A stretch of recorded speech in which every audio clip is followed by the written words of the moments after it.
Una secta satánica me iba a usar para un ritual en Puebla. Hola Pepe, espero te encuentres muy bien. Me gusta mucho tu canal. Lo encontré hace un par de meses y vi algunos videos donde hacías exploraciones urbanas. Quiero comentarte que yo también soy fanático de todo lo paranormal y las emociones fuertes. De hecho, hace como 5 años aproximadamente, también subía contenido en mi canal, el cual se trataba de exploraciones urbanas, las cuales las hacíamos en la ciudad de Puebla. Sé que es muy complicado estar subiendo contenido constantemente, pero de verdad iniciamos con muchas ganas y nuestro canal iba creciendo poco a poco. En este proyecto trabajábamos 2 amigos más y yo, los cuales en ese entonces teníamos apenas 23 años. Nosotros nos conocimos en la prepa y no te quiero dar sus nombres reales, pero diremos que uno se llama Toño y el otro Juan. Nos hicimos buenos amigos, ya que vivíamos en la misma zona.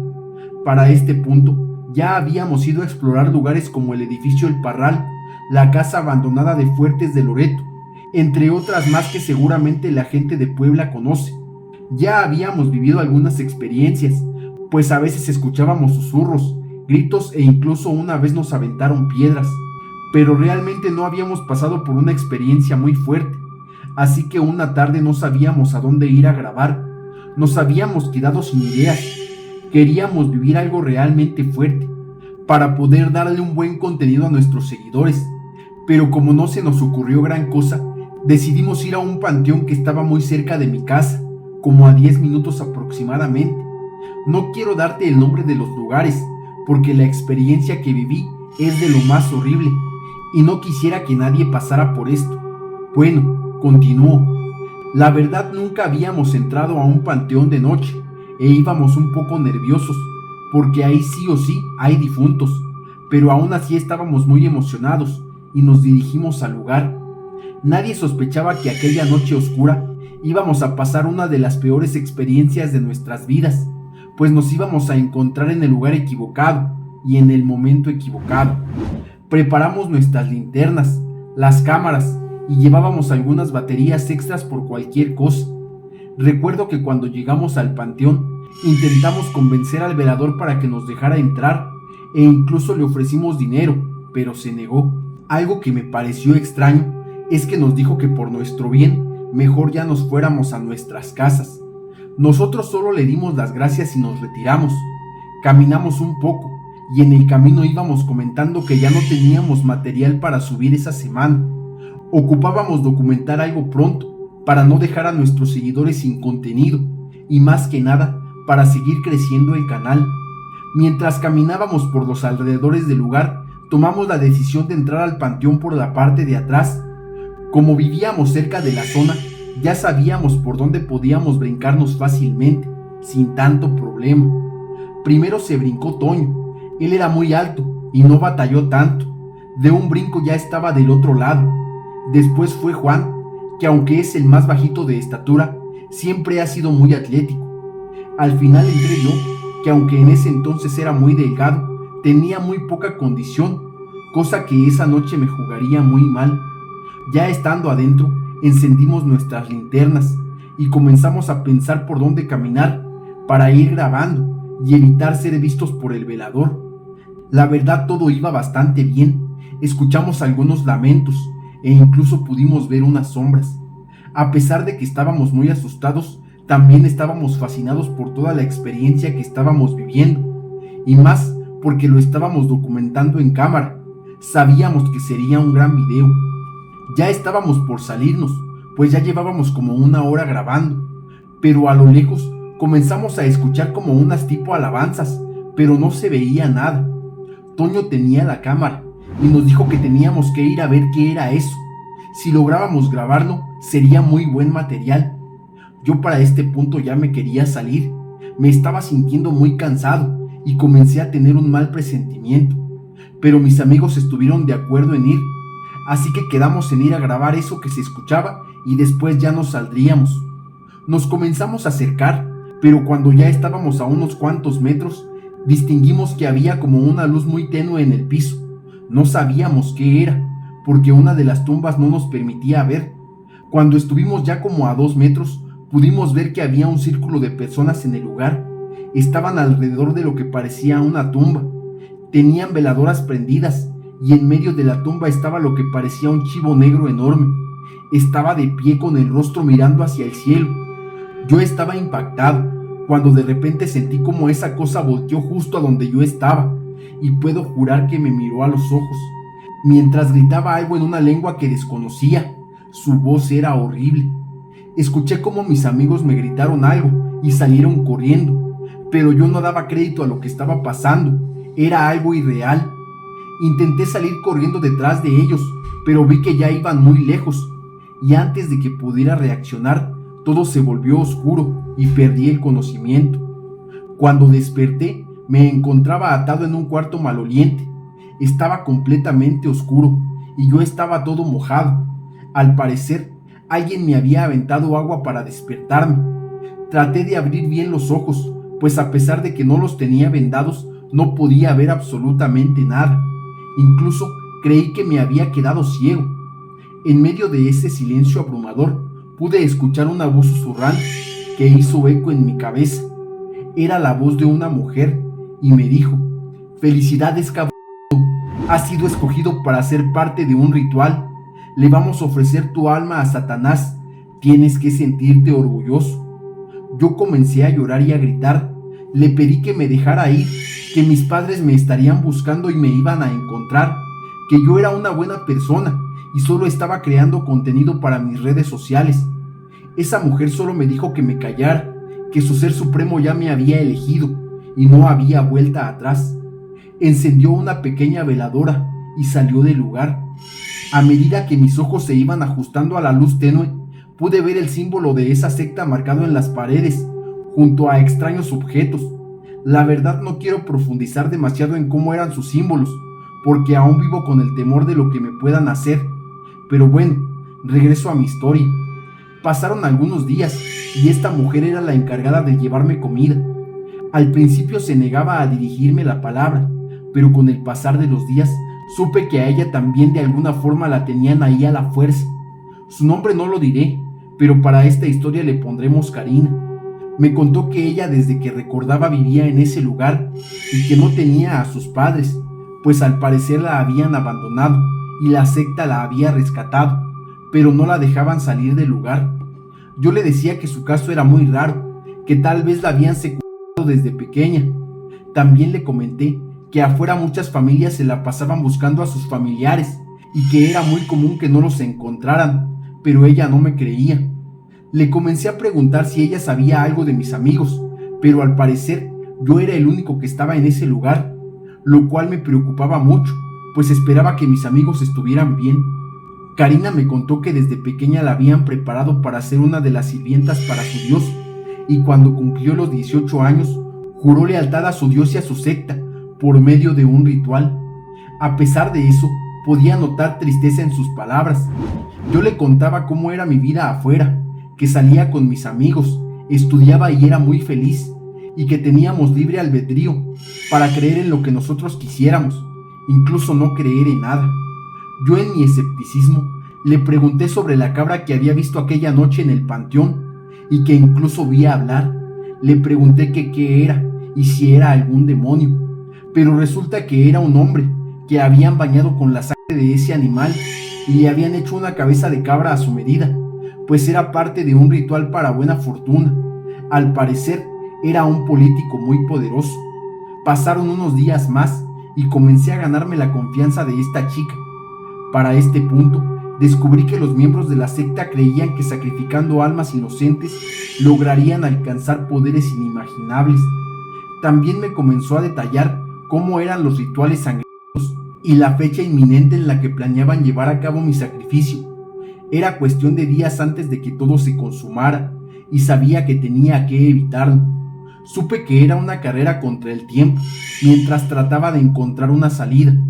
Todos los días le rogaba a Karina para que me dejara ir, pero ella se negaba. Me decía que pensar en la traición era algo inimaginable, ya que ella podía pagarlo muy caro. Yo me encontraba muy desesperado, no sabía qué hacer. Mi final estaba cerca, y por más que trataba de mantener mi mente ocupada, planeando alguna forma de escapar. La verdad es que parecía imposible. Estaba en ese cuarto oscuro, no había ventanas, así que no podía ver si era de noche o de día. Me tenían atado de pies y manos con unas cadenas que me habían lastimado, y por más que gritaba, parecía que nadie me escuchaba. Así que sabía que estaba lejos de la civilización, o al menos en un lugar donde nadie podía escucharme. Todo era muy confuso para mí y comencé a deprimirme. El no dormir y ese horrible sentimiento me empezó a afectar en mi salud. Ya no quería comer y comencé a dejar de hablar con Karina.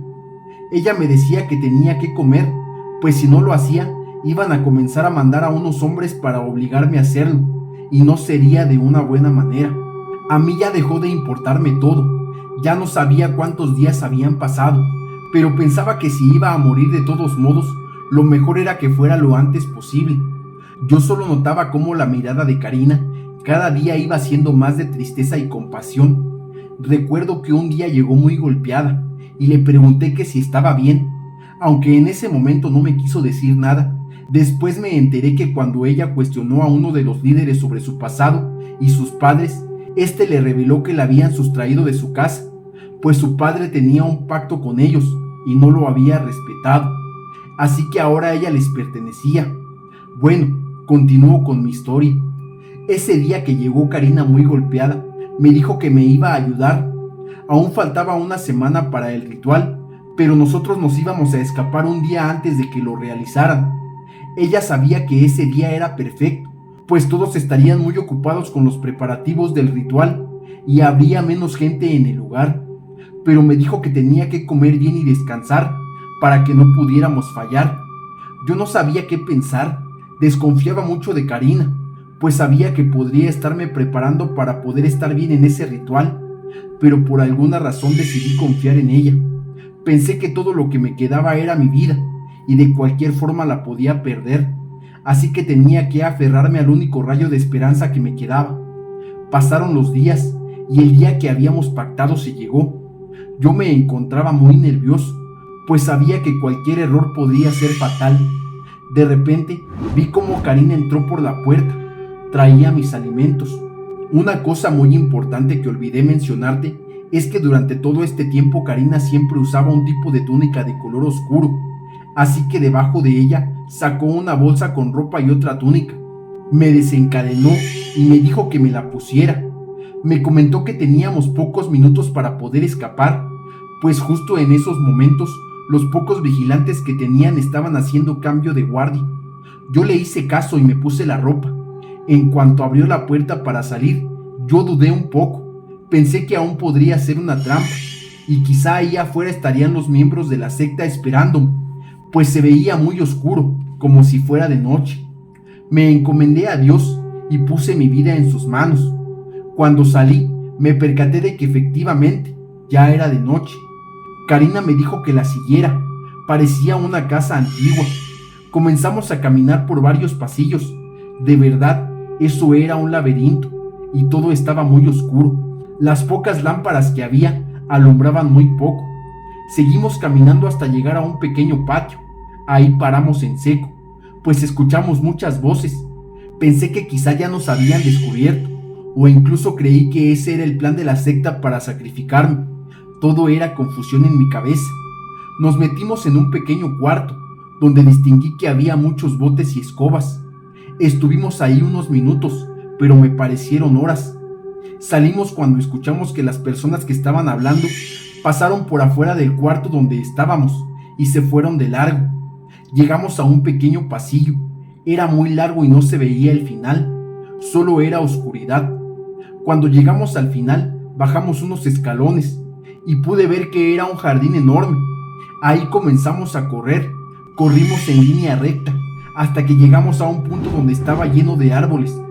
Ahí me percaté que estábamos en lo que parecía ser una hacienda en medio del bosque. Estuvimos corriendo por mucho tiempo, pero paramos porque mi cuerpo ya no podía más. A pesar de que días anteriores había tratado de recuperar mi salud, aún me encontraba muy mal. Karina me dijo que no podíamos parar, ya que teníamos pocos minutos para que ellos se dieran cuenta de que ya no estábamos. Yo saqué fuerza del corazón y seguí corriendo. Recuerdo que a lo lejos distinguimos una carretera. En este punto, Karina sacó un fajo de billetes y me los dio. Me dijo que estábamos en Hidalgo.